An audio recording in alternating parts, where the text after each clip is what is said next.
Leadership is not just about vision and direction, it's about management. The day-to-day ability to guide teams towards achieving goals. People tend to expect their leaders to be adept managers who can navigate the complexities of organizational dynamics, who can make decisions, and inspire their teams to perform at their best. When leaders possess and apply effective management skills, the impact is profound. Teams are more cohesive, productivity goes through the roof, and an organization's culture becomes one of engagement and innovation. However, the absence of these skills can have an equally detrimental effect. Without them, leaders will struggle to connect with their teams, they'll fail to harness the full potential of their employees, and ultimately, they're going to hinder the organization's progress. The gap between expectations and the reality of leadership can lead to decreased morale, increased turnover, and a loss of competitive edge.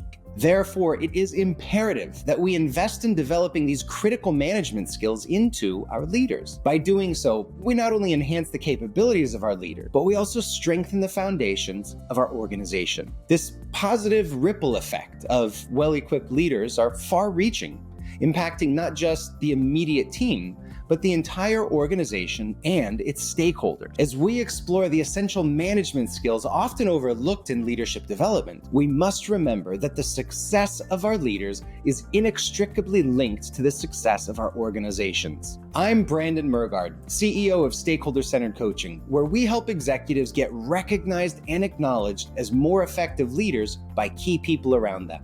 Let's get into the list of 10 essential management skills rarely taught to leaders.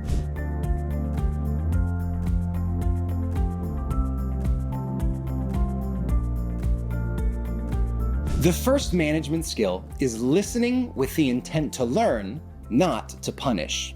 Listening with the intent to learn rather than to punish is the cornerstone of effective communication and leadership. When we listen to learn, we open ourselves up to the new perspectives and insights that can lead to personal and organizational growth. This approach fosters an environment of trust and psychological safety, where individuals feel valued and heard, encouraging them to share their thoughts and ideas without fear of retribution. On the other hand, if people sense that they are being listened to with the intent to punish, they're going to inevitably hold back, share less, and they may even disengage entirely. This not only is going to stifle innovation and collaboration, but it can also create a toxic culture where fear overrides the pursuit of excellence. As leaders, it's our responsibility to model the behavior we wish to see in our organizations. By actively demonstrating that we listen to understand and to learn, we set a powerful example to our stakeholders. This practice not only enhances our own learning,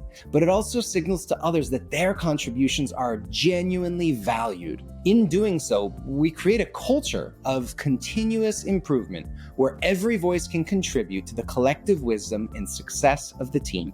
The second management skill is encouraging constructive dialogue. Encouraging constructive dialogue is all about fostering an environment where individuals feel safe and valued in sharing their ideas and perspectives, which is vital for innovation and problem solving. It involves things like active listening, appreciating diverse viewpoints, and even engaging in open communication that promotes understanding and collaboration. Stakeholder-centered coaching is a process that not only ensures constructive dialogue, but it establishes robust lines of communication between leaders and their stakeholders. By actively involving stakeholders in the coaching process, leaders open the door to honest conversations about their performance, their strengths, and even their areas of improvement. This dialogue is rooted in the principle of feed forward, which focuses on future-oriented solutions rather than dwelling on past mistakes. Stakeholders are invited to share their suggestions and their insights, creating a collaborative environment where feedback is not only welcomed, but it is routinely sought after. This ongoing exchange fosters a sense of partnership and shared responsibility for the leader's growth, breaking down barriers and building lasting trust. As stakeholders become more engaged in the leader's development, they contribute to the culture of openness and mutual respect, where everyone is heard and everyone is valued. The result is a dynamic, communicative atmosphere that propels both the individual and the organization forward. The third management skill is developing emotional courage. Developing emotional courage is essential for leaders who seek to be truly effective as well as coachable. It's the strength to confront difficult emotions, to engage in challenging conversations, and to take the necessary risks despite the fear of failure or the fear of rejection. Emotional courage allows leaders to be vulnerable, to admit their mistakes, and to be open to feedback, which is critical for personal and professional growth. Now, as a coach, I've observed that leaders with emotional courage are more willing to step outside their comfort zones, to question their assumptions, and to embrace change. They're the ones who can handle the discomfort of growth, making them more receptive to coaching. This courage is not about the absence of fear or just not being afraid. Rather, it's about the willingness to act in spite of the fear. It's acknowledging that despite the fear and its presence in your mind, you're willing to move forward anyway. It's about having the heart to express genuine emotions and the resilience to withstand the uncertainty that leadership inevitably brings. For leaders to be coachable, they must possess emotional courage, as it underpins the ability to learn, adapt, and ultimately to transform oneself. It's a characteristic that enables leaders to move from where they are to where they have the potential to be, fostering a culture of trust and continuous improvement within their organizations. The fourth management skill is practicing empathy and compassion.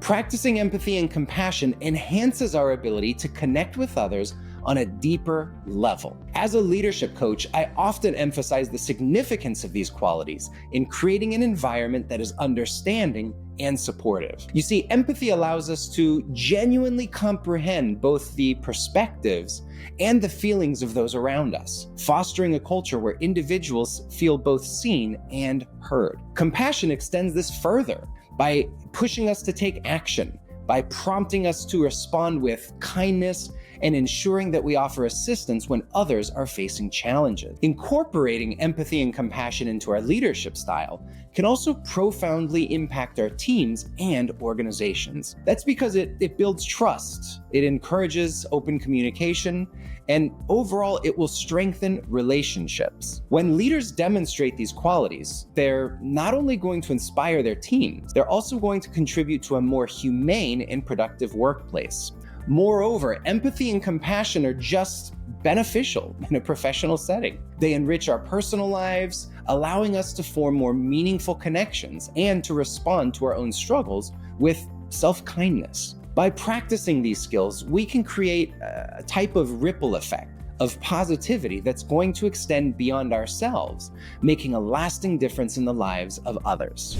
The fifth management skill is embracing feed forward instead of feedback. Embracing feed forward instead of feedback represents a shift in paradigm in how we approach development and growth within organizations. Feed forward focuses on future possibilities and actionable advice rather than dwelling on past mistakes and what happened yesterday. This forward-looking approach encourages individuals to think about what they can do to improve rather than just what went wrong. It's a positive and constructive way to engage with others, offering suggestions that can help them move closer to their goals. By concentrating on potential and solutions, Feed Forward creates an atmosphere of optimism and motivation. It's not just about criticism, it's about growth and learning. As leaders, when we practice Feed Forward, we empower our teams to envision a better future and equip them with the tools to actually get there. This method not only enhances individual performance,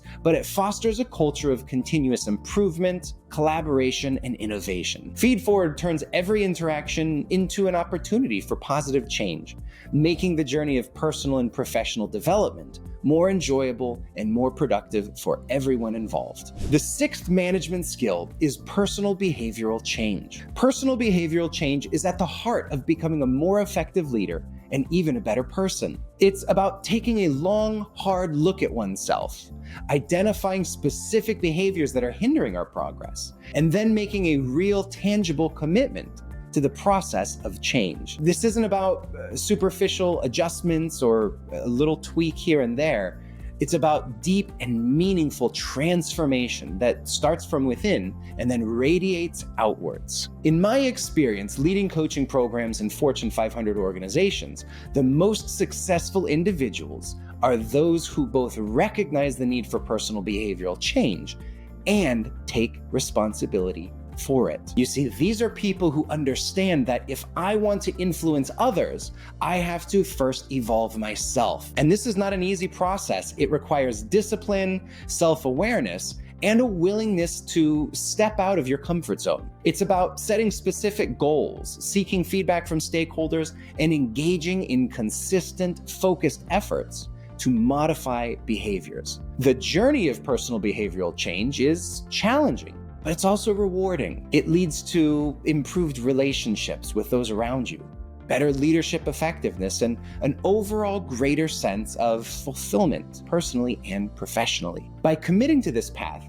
leaders will not only enhance their own lives, but they'll start to inspire others around them to strive to become their best selves. The seventh management skill is mindfulness and self-reflection. Mindfulness and self-reflection are integral to leading a life that's both meaningful and fulfilling. It's the practice of being fully present and engaged in each and every moment without being overwhelmed by the distractions of our admittedly and increasingly fast-paced world. By being mindful, we can gain clarity and insight into our action and decisions, leading to a more thoughtful and effective leadership development process. Self-reflection complements mindfulness by allowing us to look inward and to examine our motivations, our values, and our behaviors. It's the process of honest self-assessment that can lead to personal growth and behavioral change. Now, as leaders, this combination of mindfulness and self-reflection enables us to be more self-aware, to recognize the impact of our actions and our behaviors on those around us, and to continuously strive and even demand from ourselves improvement. These practices are not just about personal betterment, they're about creating a positive influence on those around us, fostering environments where trust, respect, and high performance can flourish.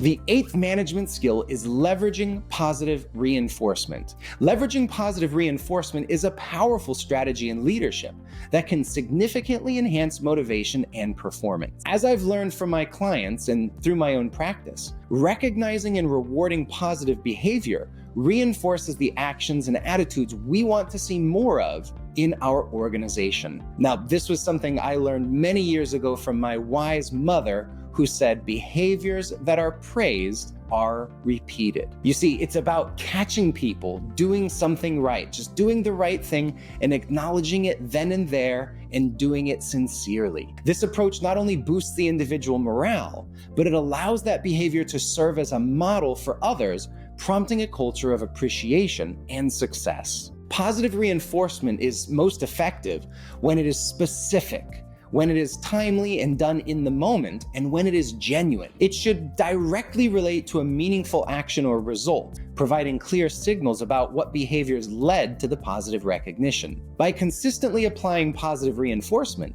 leaders can encourage a cycle of continuous improvement and engagement. Now, this is not about big, grand gestures or one-off activities. Even small acknowledgments can have a profound impact when they are frequent and heartfelt. Ultimately, leveraging positive reinforcement is about creating an environment where people feel valued and inspired to contribute their best, driving the collective achievement of the team and the organization. The ninth management skill is cross-cultural competency. Cross-cultural competency is an indispensable skill for leaders in today's interconnected business environment. It involves understanding as well as appreciating the diverse cultural, social, and even business practices that exist around the world and effectively navigating the complexities that they present. In my coaching, I tend to frequently emphasize the importance of this competency because I see it help leaders to build and maintain successful international relationships, in addition to fostering inclusive workplaces and creating strategies that resonate across different markets. Developing cross-cultural competency requires a commitment to continuous learning and an openness to different perspectives. It's about more than just recognizing that there's differences between us culturally and socially and so forth. It's about actively seeking to understand the underlying values and behaviors that drive them. Leaders with high cross-cultural competence are able to communicate effectively with stakeholders from various backgrounds, to adapt their management style to suit different cultural norms, and to leverage the strengths of a diverse team. By cultivating this skill, leaders can avoid misunderstanding, in addition to enhancing collaboration and driving the overall organization performance to thrive in a global arena. The 10th management skill is facilitating effective collaboration. Facilitating effective collaboration is a critical skill that can significantly enhance the performance and innovation of a team. It involves creating an environment where diverse ideas can merge, where team members can feel empowered to contribute, and where the collective goal supersedes the individual agendas. To facilitate this, leaders must cultivate trust, ensure open and honest communication in all interactions, and to encourage the sharing of knowledge and skills. Effective collaboration is not about consensus for the sake of consensus. It's about harnessing the best of each team member to achieve a common objective. It requires a leader to be a skilled mediator, an active listener, and a champion for the team's vision. Now, when collaboration is done right, it can lead to breakthroughs that no single individual could have achieved alone. It's about creating a culture where interdependence of each role is recognized and valued, and where the success of one is seen as the success of all. By fostering such a culture, leaders can expect to not only see enhanced productivity and creativity, but also a more engaged and committed workforce. In summary, the development of critical management skills is a vital endeavor for leaders who aspire to drive their organizations to new heights. These skills are the bedrock upon which effective leadership is built, and their cultivation can lead to a profound improvement in areas such as team dynamics, productivity, and organizational health. The role of feed forward in this process is pivotal because it shifts the focus from past performance towards future improvement, and it offers a constructive pathway for leaders to follow in order to create actionable developmental plans. Stakeholder-centered coaching further amplifies this growth by actively involving those most affected by a leader's behavior, thereby ensuring that the change is not only meaningful, but it's sustainable. This approach to coaching is not about prescribing solutions and giving advice. It's about facilitating a leader's journey of self-improvement, leveraging the collective intelligence of their stakeholders in order to foster a culture of continuous development and success. Are you a leader who wants to improve in these essential management skills?